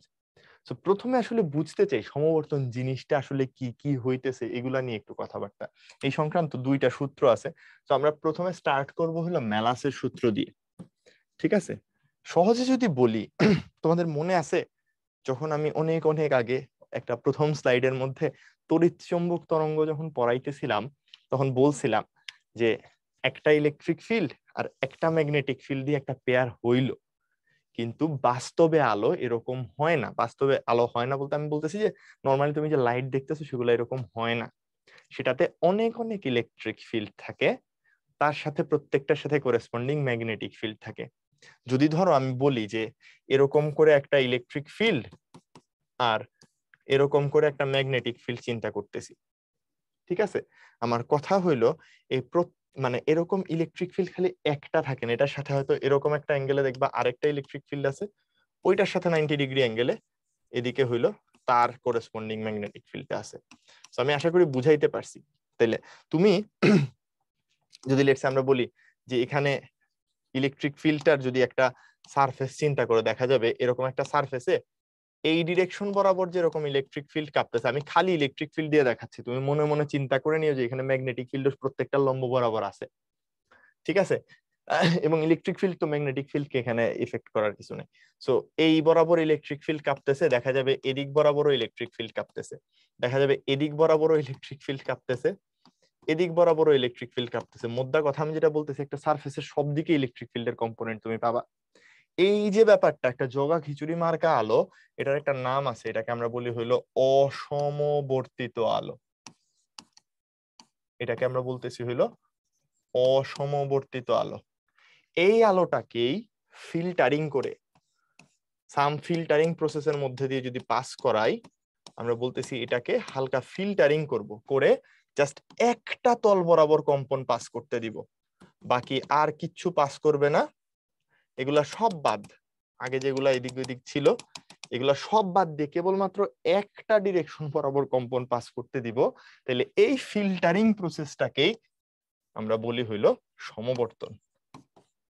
ঠিক আছে, এই ফিল্টারিং প্রসেসটাকেই, মানে কাইন্ড অফ ফিল্টারিং এর মতোই বলতে পারো আর কি, এই প্রসেসটাকে আমরা বলতেছি হলো সমবর্তন। আই গেস তাহলে আইডিয়া বুঝাইতে পারছি আমি, যে পেয়ারে একটা ইলেকট্রিক আর একটা ম্যাগনেটিক এরকম থাকে না, তার সাথে দেখা যাবে যে এটা যদি ইলেকট্রিক হয়, তার সাথে এদিক বরাবর আরেকটা ইলেকট্রিক আছে, ওটার করেসপন্ডিং ম্যাগনেটিক এদিকে আছে, আবার এখানে একটা আছে, এরকম একটা আছে, এরকম করে সব ডিরেকশনে থাকে।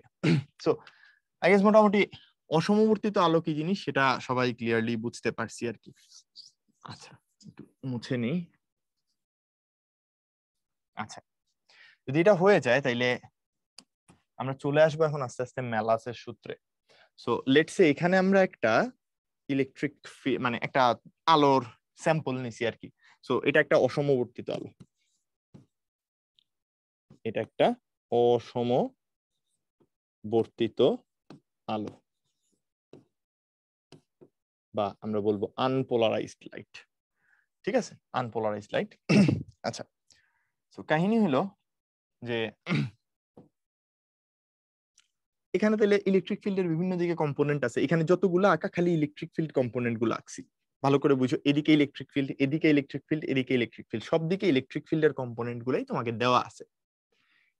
এবার এটাকে যখন আমরা কোনো একটা যে ফিল্টারের মধ্যে দিয়ে পাস করাচ্ছি, তারপরে কেবলমাত্র দেখো, কেবলমাত্র একটা ডিরেকশনের কম্পন পাস করতেছে। ভালো করে দেখো, এইখানে সব দিকে কাঁপতেছিল, উপরে ডানে বামে কোনাকুনি সব দিকে ছিল। পাস করার পরে কেবলমাত্র এদিক বরাবর যেগুলা কাঁপতেছিল ইলেকট্রিক ফিল্ড, সেগুলাকে পাস করছে, আর তার করেসপন্ডিং যে ম্যাগনেটিক ফিল্ড গুলো আছে সেগুলাকে পাস করছে। বাকি সব দিকের কম্পনরত ইলেকট্রিক ফিল্ড ম্যাগনেটিক ফিল্ড বাদ। ঠিক আছে? সো ব্যাপারটা যদি এভাবে চিন্তা করো, বা তোমাকে যদি বলি যে এখন বাদ বললেও একটা সমস্যা আসলে। লেটস সে এখানে একটা ইলেকট্রিক ফিল্ড ছিল ধরো E1, হ্যাঁ, এটার এদিক বরাবর একটা কম্পোনেন্ট আছে না, let's say E1 cos theta 1, let's say, আর তার লম্ব দিকে একটা আছে E1 sin থিটা 1। কাহিনী হলো এই অন্যান্য ডিরেকশনে যেগুলো আছে সেগুলো শুধুমাত্র এই ডিরেকশন বরাবর যে কম্পোনেন্ট আছে সেগুলোকে পাস করতে দিচ্ছে। অর্থাৎ মোদ্দা কথা, আমি যদি এখানে একটা লাইন চিন্তা করি এরকম একটা দরজার মতো, তাহলে এখানে যতগুলো ইলেকট্রিক ফিল্ড ছিল সবার কেবলমাত্র এই লাইন বরাবর কম্পোনেন্ট গুলা পাস করছে, বাকিগুলাকে সে পাস করতে দেয় নাই। ভালো করে কথা বুঝছো? ঠিক আছে? তো আমরা বলতেছি কি, এখানে যতগুলো ইলেকট্রিক ফিল্ড ছিল, যেটা এটা সরাসরি ছিল এটা তো ছিলই, যারা অন্যান্য অ্যাঙ্গেলে ছিল তাদেরও কেবলমাত্র ওই দিকের কম্পোনেন্টটা পাস করতে পারছে। ইলেকট্রিক ফিল্ড তো ভেক্টর রাশি, তাই না? সো কম্পোনেন্ট হয়, সো শুধুমাত্র ওই দিকের কম্পোনেন্ট গুলাকে পাস করতে দিছে আর কি এখানে। আচ্ছা, সো এইটা যদি বুঝে যাই তাইলে আমার মনে হয় আমরা অনেকখানি ব্যাপার বুঝে গেছি, সমবর্তন অ্যাটলিস্ট প্রসেসটা কি সেটা সংক্রান্ত আইডিয়া হয়েছে আমাদের। আচ্ছা, তাহলে এই যে যে অ্যাক্সিস বরাবর কম্পোনেন্ট গুলা পাস করতে দিতেছে, ভালো করে বুঝছো, যে অ্যাক্সিস বরাবর কম্পোনেন্ট গুলা পাস করতে দিচ্ছে সেটাকে আমরা বলি তার আলোক অক্ষ বা অপটিক্যাল অ্যাক্সিস। অপটিক্যাল অ্যাক্সিস বা আলোক অক্ষ।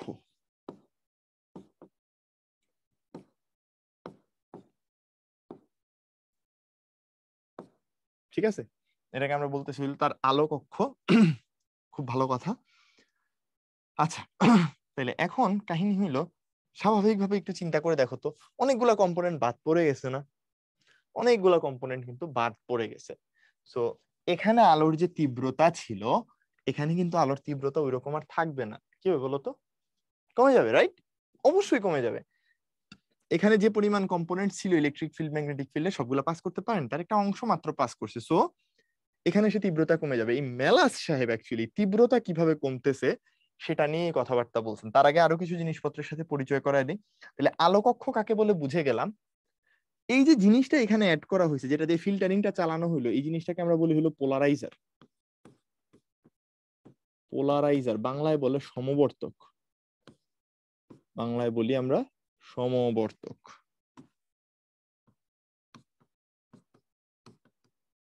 ওকে, আচ্ছা, কাহিনী হলো এখানে যে আলোটা ছিল এটাকে আমরা বলতেছিলাম হলো অসমবর্তিত আলো। এরপরে এখানে যে লাইটটা পাইলাম ফিল্টারিং করার পরে, এটাকে আমরা বলি হলো তল সমবর্তিত আলো। তল সমবর্তিত আলো। ঠিক আছে, এটাকে আমরা বলতেছি হলো তল সমবর্তিত আলো। ভালো কথা। আচ্ছা, ফাইন। এরপরে আমরা যেটা করতেছি যে ওকে, আরো এক ধাপ আগাই আমরা। এবার আমার এই যে আলোটা এক তলে ছিল এটাকে বাঁকায় দিব। কিরকম করে দেখো, আমরা এটার পরে আরো একটা এরকম পোলারাইজার জিনিস রাখলাম, একই জিনিস, কিন্তু চিন্তা করো এটা এখন আর পোলারাইজার বলবো না, কারণ লাইটের যে পোলারাইজেশন সেটা অলরেডি হয়ে গেছে। এখানে যেটা আছে সেটা already plane polarised light, right? এখানে অলরেডি পোলারাইজড লাইট চলে আসছে বা সমবর্তিত আলো। তো এটা সমবর্তন করার কিছু নাই। আর আমরা যেটা করতেছি এটাকে বলতেছি হলো অ্যানালাইজার। এটাকে বলতেছি হলো অ্যানালাইজার। এবং অ্যানালাইজারের যে আলোক অক্ষটা, দেখো এটা হলো তার আলোক অক্ষ, এই লাইনটা হলো তার আলোক অক্ষ। ওকে, এটা হলো তার আলোক অক্ষ। যে আলোক অক্ষটা আগেরটার আলোক অক্ষের সাথে সাম থিটা অ্যাঙ্গেলে আছে। এটা তার আগেরটার আলোক অক্ষের সাথে থিটা অ্যাঙ্গেলে আছে। তাহলে এবার তুমি চিন্তা করো তো, ভেক্টর দিয়ে চিন্তা করো ভাইয়া, যে এদিক বরাবর ইলেকট্রিক ফিল্ড গুলা পাস করছিল, এখানে এসে দেখা যাচ্ছে দরজাটা একটু বেঁকে গেছে, তাইলে বলো তো এদিকের কম্পোনেন্ট গুলা পাস করবে নাকি দরজা যেদিকে আছে সেটার দিকের কম্পোনেন্ট গুলা পাস করবে? দরজা যেদিকে আছে, মানে মোদ্দা কথা এই ইলেকট্রিক ফিল্ড গুলার কেবলমাত্র এদিকে বেঁকে যাওয়া কম্পোনেন্ট গুলা পাস করতে পারবে, রাইট? এই ইলেকট্রিক ফিল্ড গুলার কেবলমাত্র এদিকে বেঁকে যাওয়া কম্পোনেন্ট গুলা পাস করতে পারবে। সো আই গেস আমি যা বলতে চাইছি সেটা তোমরা ক্লিয়ারলি বুঝতে পারছো। এজ এ রেজাল্ট যেটা হইতেছে এই যে এই ফিল্ড গুলা দেখো এখানে গিয়ে থিটা ডিগ্রি কোণে বেঁকে গেছে, এবং স্বাভাবিক ব্যাপার এখানে গিয়ে আবারও ইন্টেন্সিটি চেঞ্জ হয়ে যাবে, দ্যাট উইল বি I2। এখানে ছিল I1, এখানে গিয়ে ইন্টেন্সিটি হয়ে গেছে I2। সো মেলাস সাহেব বেসিক্যালি I0, I1 আর I2 এগুলোর মধ্যে হলো রিলেশন বলে গেছেন। সো তার সূত্রতে তিনি কি বলছেন যে প্রথমবার অসমবর্তিত আলোর তীব্রতা যদি I0 হয়, ভালো করে দেখো, অসমবর্তিত আলোর তীব্রতা যদি হয় I0, উনি বলছেন সমবর্তিত হয়ে গেলে, যখন আলো সমবর্তিত হয়ে গেল তখন তার তীব্রতা যেটা I1 হবে, that will B I0 over 2। I0 কে 2 দিয়ে ভাগ করলে পরে যা আসে সেটা, ঠিক আছে? এরপর যখন আমরা অ্যানালাইজারের মধ্যে দিয়ে পাস করাবো, অর্থাৎ প্রথম অ্যানালাইজারের মধ্যে দিয়ে যখন পাস করাবো, প্রথম অ্যানালাইজার দিয়ে পাস করাইলে পরে এখানে যে তীব্রতা I2 হবে, দ্যাট উইল বি এই I0 বা সোজা হিসাবে তার আগের যে তীব্রতা আছে, অর্থাৎ কত ঢুকতেছে এখানে I1 cos স্কয়ার থিটা অনুযায়ী চেঞ্জ হবে। এখন থিটাটা কি? এই যে কত ডিগ্রি কোণে আলোক অক্ষ বেঁকে গেছে, এবং এই ফর্মুলাটা চলতে থাকবে। লেটস সে আমি যদি বলি এরপর দ্বিতীয় অ্যানালাইজার ক্রস করাইছো, দ্বিতীয় অ্যানালাইজার পাস করাইছো, যেটা আগেরটার সাথে থিটা 2 ডিগ্রি কোণে ছিল, সেক্ষেত্রে আমি দিলে বলবো কি ওই I3 যেটা হবে, that will B I2 cos square, I2 cos square let's say theta 2। যেখানে থিটা 2টা হলে কি বলতো, এই থিটা 2টা হইল গিয়ে তোমার এই প্রথম আর দ্বিতীয় অ্যানালাইজারের মধ্যে, প্রথম ও দ্বিতীয় অ্যানালাইজারের মধ্যে কোণ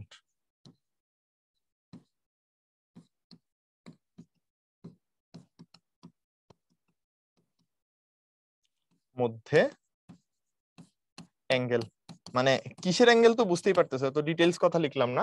বেসিক্যালি এই দুটার আলোক অক্ষের মধ্যে কতটুকু কৌণিক ব্যবধান আছে। সো এই হলো মোটামুটি মেলাসের সূত্রটা, আশা করি বুঝতে পারছো। এরকম করে তুমি যদি একটার পর একটা অ্যানালাইজার দিতে থাকো, ওই অনুযায়ী চেঞ্জ হবে, পরেরটাতে I3, পরেরটাতে I4, এরকম করে আসতে থাকবে আর কি। সো আই গেস মোটামুটি সূত্র সংক্রান্ত আইডিয়া তোমাদের কাছে ক্লিয়ার হয়ে গেছে। তাইলে আমরা এর পরে যেটাতে যাব সেটা হলো সমবর্তনের ব্রুস্টারের সূত্র। সো এই ভদ্রলোক হইলো গিয়ে, এটা আরো সহজ জিনিস। এই ভদ্রলোক কাজ করছেন হলো প্রতিফলনের মাধ্যমে সমবর্তন করছেন, ঠিক আছে? প্রতিফলনের মাধ্যমে সমবর্তন ঘটাইছেন। সো উনি যেটা বলছেন যে আলো যখন এক মাধ্যম থেকে আরেক মাধ্যমে প্রতিসরিত হয়, সো এটা হলো আমাদের মাধ্যম 1, এটা হলো মাধ্যম 2, ঠিক আছে? মাধ্যম 1 থেকে যখন মাধ্যম 2-তে যাচ্ছে, 3 ধরনের ঘটনা ঘটে, রাইট? একটা হলো প্রতিফলন, হ্যাঁ সরি, তো একটা হলো প্রতিফলন, একটা হলো প্রতিসরণ, আরেকটা ঘটনা ঘটে যেটা হলো শোষণ। তো আমরা শোষণটাকে বাদ দিলাম, 3টা ঘটনা ঘটে, এটা তো জানি, তাই না? প্রতিফলন, প্রতিসরণ, শোষণ। তো আমরা আপাতত এই দুইটা নিয়ে একটু কথাবার্তা বলতে চাই, ঠিক আছে? এটাও হয়, বাট এই শোষণকে আপাতত আলোচনায় আনতেছি না, কারণ এটা নিয়ে ম্যাটার করতেছে না। সো উনি বললেন কি, উনি দেখলেন যেটা যে তোমার আপতিত আলো যদি তুমি অসমবর্তিত আলো ফেলো, দেখো এখানে ডট দেওয়া আছে, তীর চিহ্নগুলোর মাঝখানে ডট দেওয়া, তার মানে দুই তলেই হইলো গিয়ে তার কম্পোনেন্ট আছে। এটা এখানে আপতিত আলো আনলাম এবং চেঞ্জ করতে করতে সার্টেইন একটা অ্যাঙ্গেলে নিয়ে আসলে পরে, কোনো একটা অ্যাঙ্গেল θ1 যদি নিয়ে আসো, তার ফলে যে এই যে প্রতিসরিত রশ্মিটা পাইলা তুমি, এটা হলো প্রতিসরিত রশ্মি, আর যে প্রতিফলিত রশ্মিটা পাইছো এরা যখন 90 ডিগ্রি কোণে চলে আসে, অর্থাৎ এই অ্যাঙ্গেলটা যখন 90 ডিগ্রি হয়ে যায়, ওই মোমেন্টে প্রতিফলিত রশ্মিটা তল সমবর্তিত হয়ে যায়, অর্থাৎ প্রতিফলিত যে আলোটা সেটা তল সমবর্তিত। এদিকে দেখো অসমবর্তিত ডট ডট দেওয়া, এখানে জাস্ট এক তলে কাঁপতেছে, সো এটা হয়ে যাচ্ছে সমবর্তিত। আই গেস আইডিয়াটা বুঝাইতে পারছি। আরেকবার বলতেছি যে আপতিত রশ্মিটাকে চেঞ্জ করতে থাকলে বিভিন্ন অ্যাঙ্গেলে, সার্টেইন একটা অ্যাঙ্গেলে নিলে দেখা যায় যে প্রতিফলিত আর প্রতিসরিত রশ্মিটা যখন ঠিক লম্ব অবস্থায় আছে, প্রতিফলিত আর প্রতিসরিত রশ্মি যখন লম্ব অবস্থায় আছে, ওই মোমেন্টে প্রতিফলিত রশ্মিগুলা তোমার তল সমবর্তিত হয়ে যায়। তাহলে এখন এইখান থেকে একটু বোঝার চেষ্টা করো। লেটস আমরা অ্যাঙ্গেল গুলার একটু নাম চেঞ্জ করে দেই। ধরো তোমার বললাম যে এই অ্যাঙ্গেলটা হলো, তাহলে বলবো আমরা পোলারাইজেশন অ্যাঙ্গেল, ঠিক আছে, বা অ্যাঙ্গেল অফ পোলারাইজেশন, সমবর্তন কোণ, অ্যাঙ্গেল অফ পোলারাইজেশন বা সমবর্তন কোণ বলতেছি, ঠিক আছে। তাহলে এটা থিটাপি হইলে আমরা কি জানি বলতো, যে প্রতিফলিত রশ্মি আর প্রতিফলন কোণ আর আপতন কোণ কি সমান হয় না? So that is theta P, so this one will also be theta P. আর সাথে এই অ্যাঙ্গেলটাকে আমরা বললাম ধরো আর, এটা প্রতিসরণ কোণ, সো লেটস কল ইট আর। এটা আর, ওইটা থিটা পি, এটাও থিটা পি। তাহলে থিটা পি অ্যাঙ্গেল আছে, এখানে সবকিছুই আছে। একটু দেখো এই পুরাটা তো এক সরল কোণ, রাইট? মাঝখানে এটা একটা 90 ডিগ্রি অ্যাঙ্গেল, সো এই অ্যাঙ্গেলটা আর এই অ্যাঙ্গেলটা এরা দুইজন মিলে কত হইতে হবে? 90 ডিগ্রি অবশ্যই। সো ক্লিয়ারলি এইটুকু বুঝতে পারতেছি যে theta p plus r should be 90 degree. এটা একটা কন্ডিশনই, তাই তো? এটা অবশ্যই 90 ডিগ্রি হইতে হবে, সো এটা একটা কন্ডিশন। এন্ড দেন আমরা বলবো স্নেলের সূত্র থেকে,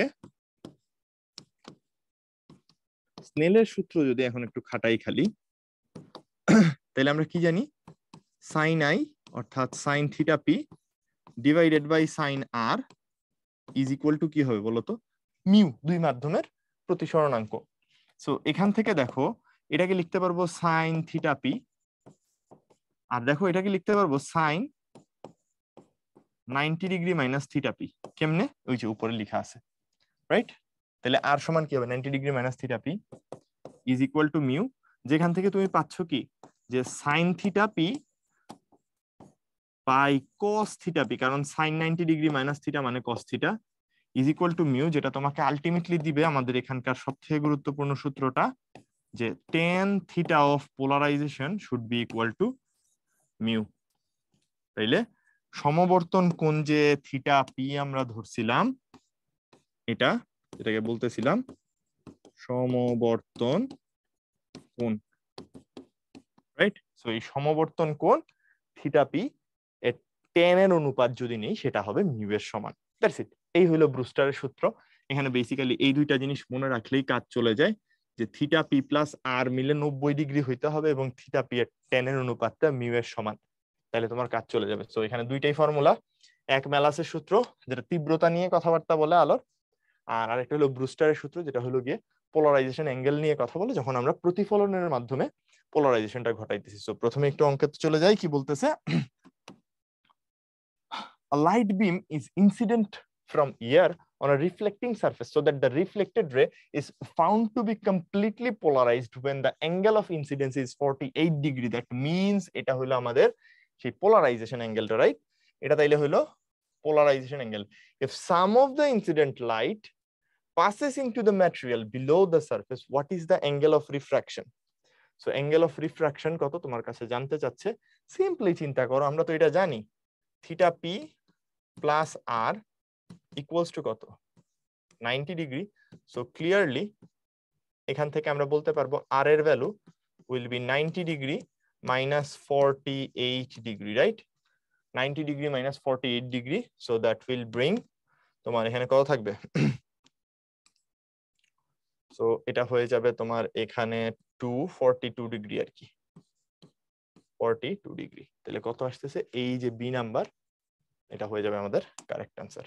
ওকে, হয়ে গেল। পরেরটা, নিচের কোন ঘটনা হাইগেন্সের নীতি দ্বারা ব্যাখ্যা করা যায়নি? হাইগেন্সের নীতি দ্বারা কোন ঘটনা ব্যাখ্যা করা যায়নি? সো হাইগেনসের নীতি দিয়ে আমরা হইলো গিয়ে সমবর্তন ব্যাখ্যা করতে পারি, ব্যতিচার ব্যাখ্যা করতে পারি, প্রতিফলন ব্যাখ্যা করতে পারি, বাট এই যে আলোক তড়িৎ ক্রিয়া এটা কিন্তু কণাধর্ম দিয়ে ব্যাখ্যা করতে হয়। এটার জন্য লাগে হইলো কণাধর্ম আলোর, ঠিক আছে? সো আলোর কণাধর্ম দিয়ে ব্যাখ্যা করতে হয়, যেহেতু হাইগেনসের নীতি হইলো গিয়ে তোমার আলোর তরঙ্গ ধর্ম নিয়ে কথাবার্তা বলে, ঠিক আছে?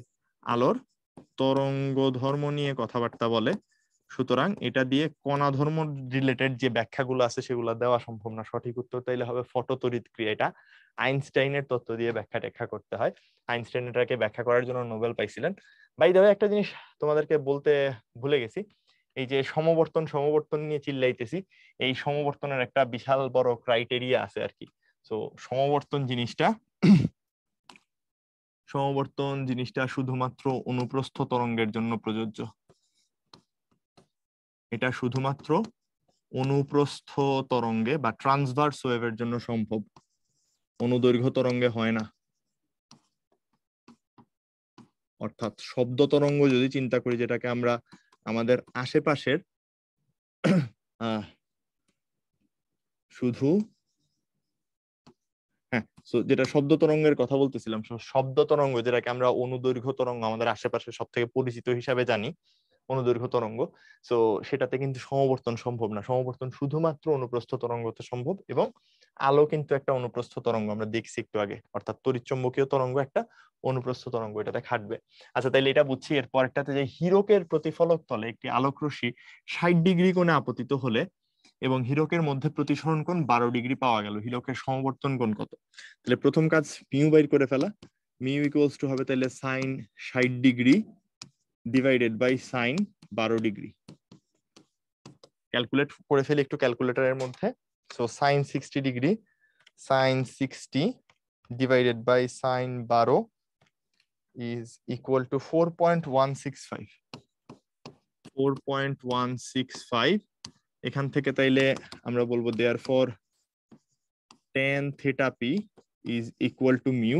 সমবর্তন কোণ জানতে চাইছে, সো theta p will be tan inverse 4.165। তাহলে কত আসে? tan inverse আনসার দিয়ে দিলাম, আনসার চলে আসবে 76.5 ডিগ্রি, 76.5 ডিগ্রি। সঠিক উত্তর কোনটা? এই যে বি নাম্বারে আছে, দেখো 76.5 ডিগ্রি, সহজেই হয়ে গেল। পরেরটা একটু দেখো কি বলছে। নিচের কোনটিকে পোলারাইজ করা যায় না, একটু আগে খালি বলে আসছি। সো রেডিও তরঙ্গ, এটা একটা electromagnetic wave, X ray electromagnetic wave, অবলোহিত রশ্মি ইনফ্রারেড, শুরুতেই বলছিলাম ইলেকট্রোম্যাগনেটিক ওয়েভ, রাইট? এটাও একটা ইলেকট্রোম্যাগনেটিক ওয়েভ। বাকি রইল একটাই, বায়ুতে শব্দ তরঙ্গ, ইহা একখানা অনুদৈর্ঘ্য তরঙ্গ, তাই তো? ইহা একখানা অনুদৈর্ঘ্য তরঙ্গ, সুতরাং এটাকে পোলারাইজ করা যাবে না, ঠিক আছে? পরে কি বলছে আমাকে, যে নিচের কোন বৈশিষ্ট্য বলে দেয় যে আলো একটি অনুপ্রস্থ তরঙ্গ হইতে পারে? স্বাভাবিক ব্যাপার, সমবর্তন, কারণ এটা শুধুমাত্র অনুপ্রস্থ তরঙ্গেরই হয়, ঠিক আছে?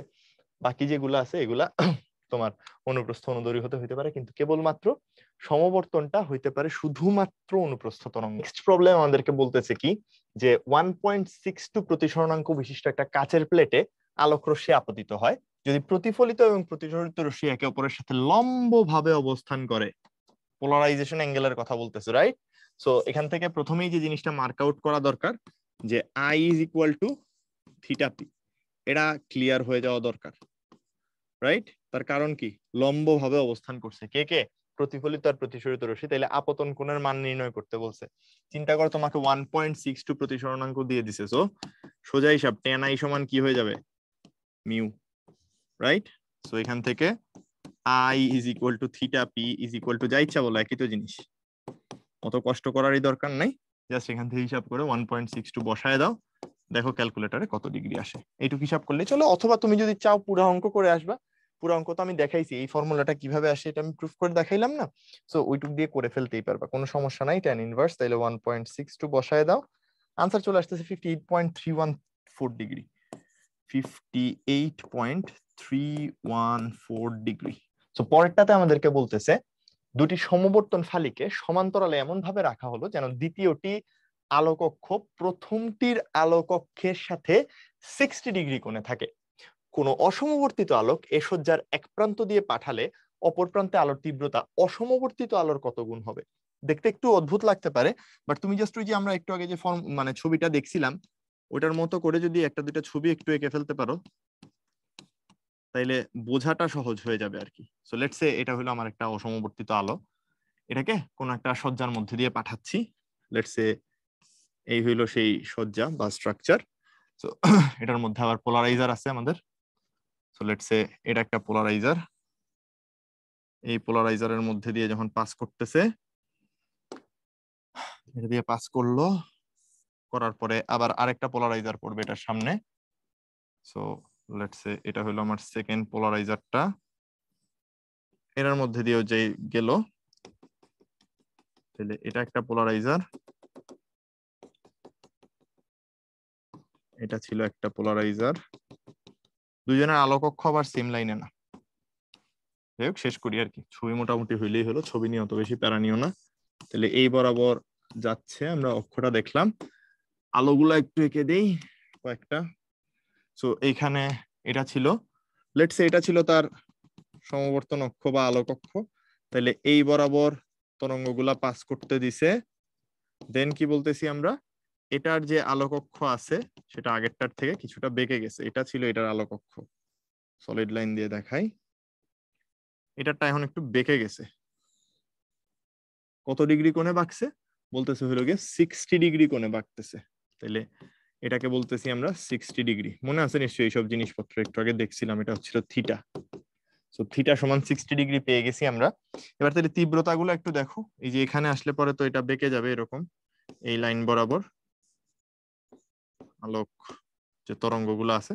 ওকে, সো যেটা বলতেছি, তাইলে এখানে তীব্রতা ছিল আই নট, অসমবর্তিত আলোর তীব্রতা হলো আই নট, এখানে তীব্রতা ধরছিলাম আমরা I1, আর ফাইনালি এটা দিয়ে বাইর হইলে পরে ধরছিলাম I2।